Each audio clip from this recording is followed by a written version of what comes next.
सबसे बड़ा क्रिमिनल हिंदुस्तान का ये है, सबसे बड़ा क्रिमिनल। इसको देख लीजिए आप, ये है नीचे न्यूज़ 18। हिंदुस्तान का सबसे बड़ा क्रिमिनल, देश को तबाह करने वाला, लोकतंत्र को तबाह करने वाला, प्यार मोहब्बत को तबाह करने वाला, जमहूरियत को कुचलने वाला, अदालत को अंगूठे दिखाने वाला ये है, जो कह रहा कि शाइस्ता बोली कि अगर मैं जिंदा रही तो इंतकाम लूंगी। तमाम मुस्लिम महिलाओं को जानबूझकर यह ब्राह्मणवादी, मनुवादी, सामंतवादी मीडिया, ये हिंदुत्व के पोषक मीडिया, मुसलमानों के दुश्मन मीडिया, इस्लाम के दुश्मन मीडिया ने तमाम हमारी मांओं और बहनों को जलील किया सरेआम कैमरे के सामने। देखिए, इस देश का दुर्भाग्य है और हम बहुत चिंतित हैं इस देश के भविष्य को लेकर।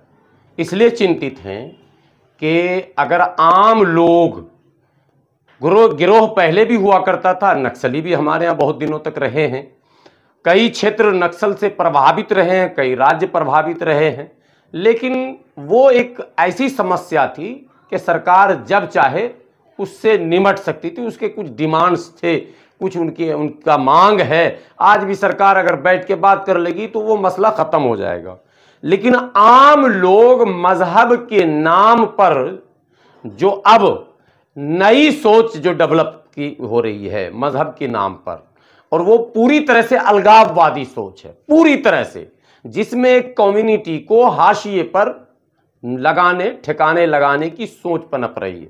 यानी कि मुसलमानों के खिलाफ वाज़ाफ्ता एक जो यहाँ की बड़ी आबादी जिसको आप कहेंगे, जिसको हम सामंतवादी कहते हैं, वाज़ाफ्ता उसमें आम लोगों में, अब खास लोगों तक ये नहीं रहा कि बजरंग दल से अगर कोई जुड़ा है तो कट्टर है ना। अब चाय की दुकान, पान की दुकान, स्कूल, अभी दिल्ली के स्कूल का तो आपको पता चली गया होगा। एक और वीडियो आपने देख ही लिया होगा, एक बच्चा नहा रहा था, उसको मार के जय श्री राम कराया। ये सोच जो तेजी से तमाम लोगों में फैली है, इससे हम चिंतित हैं कि यदि इसी तरह का मामला काउंटर, जो तौकीर रजा किसी जमाने में कह रहे थे, मैं विरोध कर रहा था कि ऐसा मत कहिए, हम लोग कोशिश कर रहे हैं, मुल्क में बड़ी आबादी जो है वो सेकुलरिज्म पर बिलीव करने वाली है, इसलिए हम उनको साथ लेंगे, ऐसे लोगों को। लेकिन ऐसा लग रहा अचानक कि भाई वो लोग विलुप्त होते जा रहे हैं, जो भाईचारा की बात करते थे वो लोग विलुप्त होते जा रहे हैं, जो प्यार मोहब्बत की बात करते थे वो लोग और ये सब हो कैसे रहा? पहले ये होता था कि कोई एक नेता, बाहुबली, गुंडा अगर पैदा होता था तो 10 उसके विरोध में बोलने वाले होते थे, और प्रिंट मीडिया और मेन स्ट्रीम मीडिया भी बाज़ाब्ता उसके खिलाफ स्टोरी छापती, लिखती और बनाती थी। अब मीडिया में पूरी तरह से हिंदुत्व हावी हो गया। पहली बात, अब नेता में पहले हावी हुआ, नेता के बाद जनता में हावी हुआ, मीडिया में पूरी तरह से 99.9% मीडिया सामंतवादी, मनुवादी, मनुस्मृति पर आधारित समाचार चलाने लगी है। वो समाचार नहीं। अब आप देखिए, अतीक की मौत हो गई, ठीक है, अतीक मर गया, मैं रो नहीं रहा हूं, लेकिन रो रहा हूं इस बात पर कि उधर अतीक दफनाया जा रहा और इधर अचानक थंबनेल है, मैं सब स्क्रीनशॉट लिया हूं। क्रिमिनल माइंड की शाइस्ता पति को दफनाने में भी नहीं आई। उधर अतीक दफनाया जा रहा और इधर शाइस्ता खेल खेल रही है।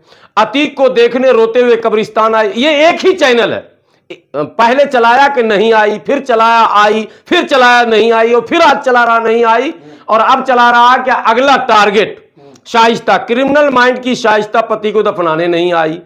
जिंदा रही तो इंतकाम लेगी शाइस्ता। इसको मैं हाईलाइट चाहता हूं, जरा सा आप लोग दिखाइए इसको। जिंदा रही तो इंतकाम लेगी शाइस्ता, न्यूज 18 है ये, और टोटल ये फर्जी न्यूज चलाया जा रहा। न्यूज 18 से ये पूछा जाए, इस एंकर से जिसने ये स्टोरी बनाई, कि शाइस्ता ने तुमको फोन करके बताया था क्या? और अगर बताया तो उसको गिरफ्तार करो। पुलिस ढूंढ रही है ना शाइस्ता को।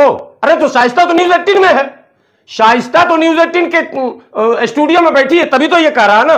और अगर नहीं इससे बात हुई तो इसने क्यों ये बातें लिखी? ये सबसे बड़ा क्रिमिनल हिंदुस्तान का ये है, सबसे बड़ा क्रिमिनल। इसको देख लीजिए आप, ये है नीचे न्यूज़ 18। हिंदुस्तान का सबसे बड़ा क्रिमिनल, देश को तबाह करने वाला, लोकतंत्र को तबाह करने वाला, प्यार मोहब्बत को तबाह करने वाला, जमहूरियत को कुचलने वाला, अदालत को अंगूठे दिखाने वाला ये है, जो कह रहा कि शाइस्ता बोली कि अगर मैं जिंदा रही तो इंतकाम लूंगी।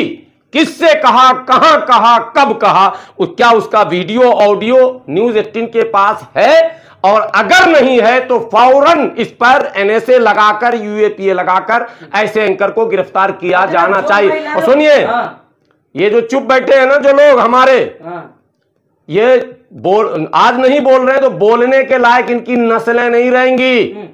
इनको यहां न्यूज़ 18 के दफ्तर को घेर लेने का है। कौन संभालेगा? अब अतीक के अंत के बाद, अब देखिए अतीक के अंत के बाद शाइस्ता की लोकेशन मिली। अभी वो मंजर आप दिखाइएगा जरा सा काट के, जो हमारी मां बहनों के साथ दुर्व्यवहार हुआ उस जनाजे में। लाठी चली अतीक के जनाजे में, ये खबर है कि नहीं आपको? जी। लाठी चली अतीक के जनाजे में और जितनी औरतें आई नकाब में, सबके नकाब को मीडिया कर्मी ने उतरवाया, पुलिस ने नहीं। इन क्रिमिनलों ने सबके नकाब को उतारा। आप शाइस्ता है क्या? आप अबे तेरे बाप का क्या पुलिस का काम है? नहीं है, तू कौन है बे? तू न्यूज चलाएगा? पुलिस तुझे अगर बताएगी कि भाई शाइस्ता आ गई, सरेंडर हो गई, तो न्यूज चला दे। तमाम मुस्लिम महिलाओं को जानबूझकर ये ब्राह्मणवादी, मनुवादी, सामंतवादी मीडिया, ये हिंदुत्व के पोषक मीडिया, मुसलमानों के दुश्मन मीडिया, इस्लाम की दुश्मन मीडिया ने तमाम हमारी माओ और बहनों को जलील किया सरेआम कैमरे के सामने। और मुल्क में चुप्पी छाई हुई है। चुप रहो, ठीक है, कोई बात नहीं है। चुप रहने वाले लोगों, इतना तो जान लो अगला नंबर तुम्हारा भी आएगा। तुम्हारी मां बहनों को भी सड़क पर अगर इसी तरह से किया जाने लगेगा, अगर तुम उन तमाम प्रयागराज की महिलाओं को, उन बहनों को, उन माओं को अगर अपनी मां और अपनी बहन नहीं समझते हो, तो फिर सगी बहन और सगी मां के साथ भी यह मामला हो सकता है। शाइस्ता पर योगी ने दिया बड़ा आदेश। योगी ने फोन करके न्यूज़ 18 को कहा, ये सब न्यूज़ 18 का स्क्रीनशॉट है मेरे पास, ठीक है। अतीक असद को तो छोड़ो, अब ये भी देख लीजिए। अतीक असद को तो छोड़ो, सबसे शातिर तो शाइस्ता निकली। अतीक असद को तो छोड़ो, सबसे शातिर शाइस्ता निकली। ये शातिर कैसे निकली ये पुलिस को तो पता नहीं चला, न्यूज़ 18 को पता चला। ये अनुसंधान का काम अब न्यूज़ 18 को ही मिल गया है क्या? ये अनुसंधान का काम और जांच पड़ताल का काम तो भाई ये एसटीएफ के लोगों, एटीएस के लोगों और पुलिस डीजीपी के हमारे महानिदेशक महोदय, आप कोई काम मत कीजिए। न्यूज़ 18 के पास बहुत सारे लोग हैं, सारा काम करके यही आपको दे देंगे।